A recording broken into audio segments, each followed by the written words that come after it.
ವೀಕ್ಷಕರ ನಮಸ್ಕಾರ. ವಿಶೇಷವಾಗಿ ಒಂದು ಕಾರ್ಯಕ್ರಮವನ್ನು ನಾನು ನಿಮ್ಮೊಟ್ಟಿಗೆ ಹಂಚ್ಕೋಬೇಕು ಅಂತ ಭಾಳ ಆಸಾತು. ಏನಂತಂದರೆ ಬಹಳ ಶ್ರೇಷ್ಠವಾದಂಥ ಈ ಭೂಮಿಯ ಮೇಲೆ ಕೆಲಸ ಮಾಡುವಂಥ ವ್ಯಕ್ತಿ ಯಾರು ಅಂದರೆ ಅನ್ನದಾತ. ಅನ್ನದಾತ ಅನ್ನುವ ಅಕ್ಷರಗಳೇ ಒಂದು ವಿಭಿನ್ನ, ವಿಶೇಷ ಮತ್ತು ವಿಸ್ಮಯ. ಅದರಲ್ಲಿ ಅನ್ನದಾತ ಅನ್ನೋದನ್ನು ಕೃಷಿಗೆ ಹೋಲಿಸ್ತೇವೆ ನಾವು.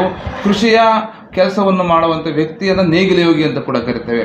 ಇಲ್ಲಿ ನಾನು ಯಾಕಂದರೆ ವಿಶೇಷ, ವಿಭಿನ್ನ ಮತ್ತು ಅಂತ ಹೇಳ್ತೀನಿ ಅಂದರೆ, ಒಂದು ಕೃಷಿಯ ಕಾಯಕವನ್ನು ಮಾಡುವಂಥ ವ್ಯಕ್ತಿಗೆ ಮುಖ್ಯವಾಗಿ ಬೇಕಾಗುವಂಥದ್ದು ಬೀಜ ಮತ್ತು ಪರಿಕರಗಳು. ಅಂತಹ ಬೀಜ ಪರಿಕರಗಳನ್ನು ನೀಡುವಂಥ ವ್ಯಾಪಾರಿಗಳು ಸಹಜವಾಗಿ ಬಿಸ್ನೆಸ್ ಅಷ್ಟೇ ಮಾಡ್ತಾ ಇರ್ತಾರೆ. ಆದರೆ ಅನ್ನದಾತನಿಗೆ ನೀಡುವಂಥ ಬೀಜದ ಪರಿಕರಗಳನ್ನು ಅನ್ನದಾತ ಸೇವಾ ಸಂಸ್ಥೆಯ ಮುಖ್ಯಸ್ಥರೇ ಆಗಿರುವಂಥ ನಾಗರಾಜ್ ಅವರು ಮಾಡ್ತಿರೋಂಥದ್ದು ಬಹಳ ವಿಶೇಷ. ಹಾಗಾಗಿ ಇವತ್ತು ನಮ್ಮೊಟ್ಟಿಗೆ ರಾಣೆಬೆನ್ನೂರಿನ ನಾಗರಾಜ್ ಅವರು ನಮ್ಮೊಟ್ಟಿಗಿದ್ದಾರೆ. ಇನ್ನೊಂದು ಸೀಡ್ಸ್ ಅಂದರೆ ಬೀಜದ ಉತ್ಪಾದನೆಗಳ ಬಗ್ಗೆ ರಾಣೆಬೆನ್ನೂರು ಇಡೀ ಕರ್ನಾಟಕದಲ್ಲಿ, ಅದರಲ್ಲೂ ಒಂದು ಹೆಜ್ಜೆ ಮುಂದೆ ಹೋಗಿ ಇಡೀ ದೇಶದಲ್ಲಿ ಒಂದು ರೀತಿಯ ಚೈತನ್ಯ ಮತ್ತು ಶಕ್ತಿಯನ್ನು ಕೊಟ್ಟಿರುವಂಥ ಕೇಂದ್ರ ಸ್ಥಳ. ಹಾಗಾಗಿ ಆ ರಾಣೆಬೆನ್ನೂರಲ್ಲಿರುವಂಥ ನಾಗರಾಜ್ ಅವರೊಟ್ಟಿಗೆ ನಾವಿದ್ದೇವೆ. ಸರ್ ನಮಸ್ಕಾರ. ಸರ್ ತಮ್ಮ ಮೂಲ ಹೆಸರೇನು ಮತ್ತು ಅವೇ ಕೆಲಸ ಮಾಡ್ತೀವಿ? ಸರ್ ನಮ್ಮ ಹೆಸರು ನಾಗರಾಜ್ ಆರ್ ಸಾಲ್ಗಿರಿ ಅಂತಂದೇಳಿ. ನಮ್ಮ ಕಂಪ್ನಿ ಹೆಸರು RK ಸೀಡ್ಸ್ ಅಂತ ಹೇಳಿ. ನಮಗೆ ಒಂದು 7-8 ಕಂಪ್ನಿ ಅಂದರೆ MNC ಕಂಪ್ನಿ ಎಲ್ಲ ಪ್ರೊಡಕ್ಷನ್ ಕೊಡ್ತಾ ಇರ್ತವೆ. ಅದು ಪ್ರೊಡಕ್ಷನ್ ಮಾಡಿಕೊಡಿ ನಮಗೆ ಸೀಡ್ ಅಂತಂದರೆ. ಆ್ಯಕ್ಚುಲಿ ಸೀಡ್ಸಲ್ಲಿ 2 ಇದೆ. ಅಂದರೆ ಒಂದು ಹೈಬ್ರಿಡ್, ಒಂದು OP ಅಂತ. OP ಅಂತಂದರೆ ಅದು ಒಂದು ಸೀಡಿಂದ ಒಂದು ಕಾಯಿ ಬಂದಿರುತ್ತೆ, ಅದರಿಂದ ಸೀಡ್ ಬಂದದ್ದೇ ತೆಗೆದು ಕೊಡ್ತಾರೆ. ಅಂದರೆ ಹೈಬ್ರಿಡ್ ಅಂದರೆ ಆ ಥರ ಅಲ್ಲ. ಹೈಬ್ರಿಡ್ ಅಂದರೆ ಒಂದು ಗಂಡು ಹೆಣ್ಣು ಅಂತ ಎರಡು ತಳಿಯನ್ನು ಕಂಡುಹಿಡಿದಿರ್ತಾರೆ. ಅದು ಬ್ರೀಡರು 4 ರಿಂದ 5 ವರ್ಷ ಅದರಲ್ಲಿ ಶ್ರಮಪಟ್ಟು ಅದನ್ನು ಕಂಡುಹಿಡಿದಿರ್ತಾರೆ ಬ್ರೀಡರ್ಸ್. ಅದಕ್ಕೋಸ್ಕರ ಸ್ಪೆಷಲ್ ಬ್ರೀಡರ್ಸ್ ಅಂತ ಇರ್ತಾರೆ. ಅವರೆಲ್ಲ ಕಂಡುಹಿಡಿದು ರೈತರಿಗೆ ಅರ್ಧ ಎಕರೆದಲ್ಲಿ ನಾವು ಒಂದು ಇದನ್ನು ಮಾಡ್ತೇವೆ, ಪ್ಲಾಟ್ ಮಾಡ್ತೇವೆ. ಅದರಲ್ಲಿ ನಾವು ಒಂದು 500 ಗಿಡ ಫಿಮೇಲ್ ಅಂದರೆ ಹೆಣ್ಣು ಗಿಡಗಳು, 500 ಗಿಡ ಗಂಡು, ಆ ಥರ ಅಕ್ಕಪಕ್ಕ ಕೊಟ್ಟಿರ್ತಾರೆ. ನಾವು ಹಿಂದಿನ ದಿವಸ ಅಂದರೆ 75 ಡೇಸ್ ಪ್ಲ್ಯಾಂಟಿಂಗ್ ಆಗಿ 75 ಡೇಸ್ ಸೀಡ್ಲಿಂಗು ಪ್ಲ್ಯಾಂಟಿಂಗ್ ಆಗಿ 75 ಡೇಸ್ ಮೇಲೆ ನಾವು ಕ್ರಾಸಿಂಗ್ ಚಾಲೂ ಮಾಡ್ತೇವೆ. ಕ್ರಾಸಿಂಗ್ ಚಾಲೂ ಅಂತಂದರೆ ಗಂಡಿನ ಪೌಡ್ರ್ ಅಂದರೆ ಗಿಡ ಸ್ಟಿಗ್ಮಾದಲ್ಲಿ ಬರುವ ಒಂದು ಪೌಡ್ರನ್ನ ಹಿಂದಿನ ದಿವಸ ಪಿಕ್ ಮಾಡಿ ಅದನ್ನೆಲ್ಲ ಪೌಡ್ರ್ ಮಾಡಿ ಒಂದು ರಿಂಗ್ ಇರುತ್ತೆ ಲೇಬರ್ ಕಡೆ. ನಿಮಗೆ ಅದ್ರದ್ದು ವಿಡಿಯೋ ಬೇಕಾದ್ರೆ ನಾನು ಶೇರ್ ಮಾಡ್ತೀನಿ ನಿಮಗೆ.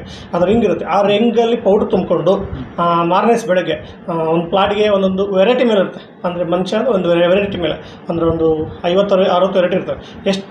ಯಾವ ವೆರೈಟಿಗೆ ಎಷ್ಟು ಜನ ಬೇಕೋ ಅಷ್ಟು ಲೇಬರ್ ಇರ್ತಾರೆ. ಒಂದು ಗಿಡಕ್ಕೆ ಏನಲ್ಲ ಅಂದ್ರೂ 300 ರಿಂದ 400 ಕಾಯಿ ಸೆಟ್ ಆಗ್ತಾ ಇರ್ತವೆ. ಆ 400 ಫ್ಲವರ್ಗಿನೂ ಆ ಪೌಡ್ರ್ ಮುಟ್ಟಿಸ್ಬೇಕು. ಆ ಪೌಡ್ರ್ ಮುಟ್ಟಿದಾಗೆ ಅದಕ್ಕೆ ಕ್ರಾಸ್ ಆಗುತ್ತೆ. ಕ್ರಾಸ್ ಆದಾಗ ಹೈಬ್ರಿಡ್ ಆಗಕ್ಕೆ ಸಾಧ್ಯ. ಅಲ್ಲ ಸರ್, ಒಂದು ಇವಾಗ ಸಹಜವಾಗಿ ನಾವು ಮನುಷ್ಯನಲ್ಲೇ ಗಂಡು ಹೆಣ್ಣು ಅಂತ ಪತ್ತೆ ಮಾಡ್ತೀವಿ. ನೋಡಿದ ತಕ್ಷಣ ಇವನು ಗಂಡಸು, ಹೆಂಗಸು, ಮಹಿಳಾ, ಪುರುಷ ಅಂತ ಬಾಲಕ ಬಲೆ. ಆದರೆ ಈ ಜೀವ ವೈವಿಧ್ಯಗಳಲ್ಲಿ ಪ್ರಾಣಿಗಳದ್ದು ಕೂಡ ಗೊತ್ತಾಗುತ್ತೆ. ಆದರೆ ಸಸ್ಯ ಕ್ಷೇತ್ರಗಳಲ್ಲಿ ನಿಮಗೆ ಗಂಡು ಮತ್ತು ಹೆಣ್ಣು ಅಂತ ಏನು ಪತ್ತೆ ಮಾಡ್ತೀವಿ? ಇದು ಗಂಡು ಹೆಣ್ಣು ಪತ್ತೆ ಮಾಡೋದು ಬ್ರೀಡರ್ಸ್ ಸರ್. ಅವ್ರು ಡಿಸೈಡ್ ಮಾಡಿರ್ತಾರೆ ಇದೇ ಗಂಡು ಇದೇ ಹೆಣ್ಣು ಅಂತ. ಅದು ಯಾವ ರೀತಿ ಗೊತ್ತಾಗುತ್ತೆ? ಅದು ಬ್ರೀಡರ್ಗೆ ಕೇಳ್ಬೇಕು ಸರ್. ಅಂದರೆ ಅವ್ರು 5 ವರ್ಷದ ಪ್ರಯತ್ನ ಮಾಡಿರ್ತಾರೆ ಸರ್. ಅಂದರೆ ಯಾವ ಥರ ಅಂತಂದ್ರೆ ಸರ್, ಈಗ ಒಂದು ಸೂರ್ಯಕಾಂತಿ ಇರುತ್ತಲ್ಲ, ಸೂರ್ಯಕಾಂತಿಲ್ಲ ಗಂಡು ಹೆಣ್ಣು ಇರುತ್ತೆ? ಅದರಲ್ಲಿ ಇರುತ್ತೆ ಸರ್. ಸೂರ್ಯಕಾಂತಲೇ ಇರುತ್ತೆ ಸರ್. ಹೈಬ್ರಿಡ್ ಅಂತಂದರೆ ಸೂರ್ಯಕಾಂತಲೇ ಇರುತ್ತೆ. ಎಲ್ಲದರಲ್ಲೂ ಇರುತ್ತೆ ಸರ್. ಸೂರ್ಯಕಾಂತಲ್ಲೂ OP ಇರುತ್ತೆ, ಸೂರ್ಯಕಾಂತಲ್ಲಿ ಎರಡೂ ಇರುತ್ತೆ ಸರ್. ಹೈಬ್ರಿಡ್ ಇರುತ್ತೆ. ಅಂದರೆ ಅದರಲ್ಲಿ ಗಂಡು ಹೆಣ್ಣು. ಈಗ ಅಂದರೆ ನೀವು ಹೇಳಿರೋ ಪ್ರಕಾರ ಜೀವ ವೈವಿಧ್ಯ ಸಂಕುಲಗಳಲ್ಲಿ ಪರಿಸರ ಮತ್ತು ವನ್ಯಜೀವಿಯ ಸಂಕುಲ ಇನ್ನೂ ಕ್ಲಿಯರ್ ಆಗಿ ಹೇಳ್ಬೇಕಂತಂದ್ರೆ, ಈಗ ಕಾಮನ್ ಮನುಷ್ಯರಿಗೆಲ್ಲ ಅರ್ಥ ಆಗಲ್ಲ ಇದು ಹೆಣ್ಣು ಗಂಡು ಪೌಡ್ರ್ ಅವೆಲ್ಲ ಗೊತ್ತಾಗಲ್ಲ. ಮೇನ್ ಇಂಪಾರ್ಟೆಂಟ್ ಮ್ಯಾಟ್ರ್ ಅಂದರೆ, ಈಗೇನೋ ನಾವು ಮದುವೆಯಾಗಿ ಗಂಡ ಹೆಣ್ತಿರ್ತಾವಲ್ಲ, ನಾವು ಏನು ಮಾಡ್ತೇವಲ್ಲ ಜೀವನ, ಆ ಜೀವನದಿಂದ ಒಂದು ಜೀವ ಉತ್ಪತ್ತಿ ಆಗುತ್ತಲ್ಲ, ಆ ಜೀವ ಉತ್ಪತ್ತಿ ಆಗೋದೇ ಹೈಬ್ರಿಡ್.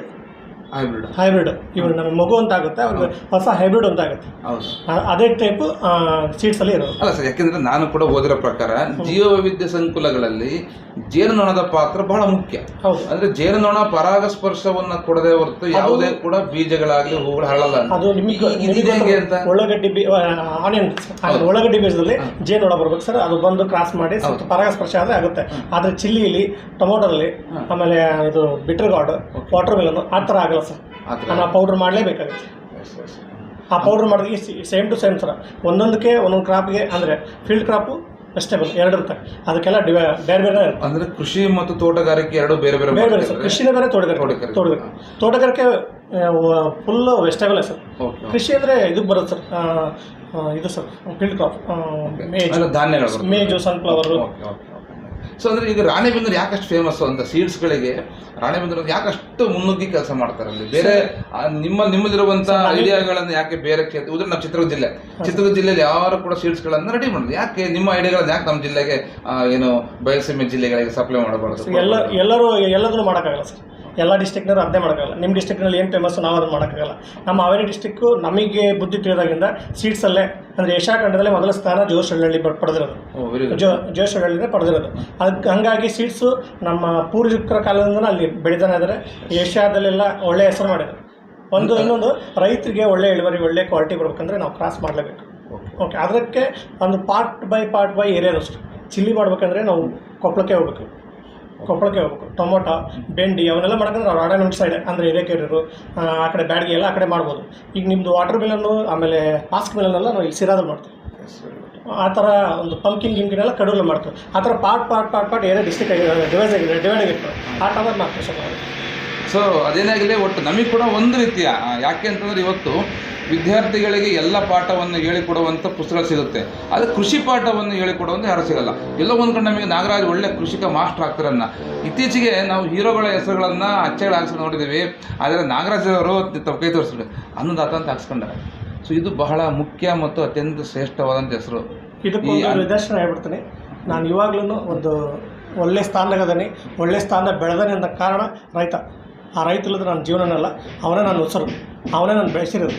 4 ಜನ ರೈತರು ಕೈ ಹಿಡಿದು ಈಗ 400 ಜನ ರೈತರು ಕೈ ಹಿಡ್ತಾ ಇದ್ದಾರೆ ನನ್ನ. ಅದಕ್ಕೆಲ್ಲ ಕಾರಣ ರೈತರಲ್ಲೇ ನಾನಲ್ಲ. ಹಾಗಾಗಿ ನಾಗರಾಜರವರು ವಿಶೇಷವಾಗಿ ಹುತ್ತದಾಗೆ ವಾಸ ಮಾಡುವಂಥ ವ್ಯಕ್ತಿ. ಹುತ್ತೇಲಿರೋ ತಪ್ಪನ್ನು ಭೂಮಿ ಒಳಗಿರುತ್ತೆ. ಸೊ ಎಲ್ಲ ಒಂದು ಕಡೆ ಆತನ ಹೆಸರು, ಆತನ ಜೀವನ, ಆತನ ಬದುಕು, ಆಮೇಲೆ ಯಾವುದೇ ಒಬ್ಬ ವ್ಯಕ್ತಿ ಏನೋ ಒಂದು ಕೆಲಸಗಳನ್ನು ತಗೋತಾನೆ, ಅವನು ವಾಣಿಜ್ಯೋದ್ಯಮಿ ಆಗ್ತಾನೆ ಅಂದರೆ ಅದೆಲ್ಲ ವಂಶ ಪಾರಂಪರ್ಯವಾಗಿ ಆ ವೃತ್ತಿಯನ್ನು ಬಂದಿರುತ್ತೆ ಅಂತ. ಹಾಗಾಗಿ ನಾಗರಾಜವರು ಕೂಡ ಆ ಭಾಗದಲ್ಲಿರುವಂಥ ಎಲ್ಲ ಸಮುದಾಯದವರು ಕೂಡ ಅದಕ್ಕೆ ಸಮುದಾಯ ಅಂತ ರೈತರ ವರ್ಗ ಬೀಜೋತ್ಪಾದನೆ ಮಾಡುವಲ್ಲಿ ಯಶಸ್ವಿಯಾಗಿದ್ದಾರೆ. ಹಾಗಾಗಿ ಈ ಒಂದು ಬೀಜೋತ್ಪಾದನೆ ಮತ್ತು ಈ ಒಂದು ವಿಶೇಷವಾದ ಅನ್ನದಾತ ಸೇವಾ ಸಂಸ್ಥೆಯ ತಂಡಕ್ಕೆ ನಾವು ಆಭಾರಿಯಾಗಿದ್ದೇವೆ. ಅಷ್ಟೇ ಅಲ್ಲ, ಈ ಥರ ಒಂದು ವಿಶೇಷ ವಿಷಯಗಳನ್ನು ಮತ್ತೆ ಹೊತ್ತುಕೊಂಡು ಬಂದು ನಿಮ್ಮೊಟ್ಟಿಗೆ ಮುಂದೆ ಬರ್ತೇನೆ. ನಮಸ್ಕಾರ.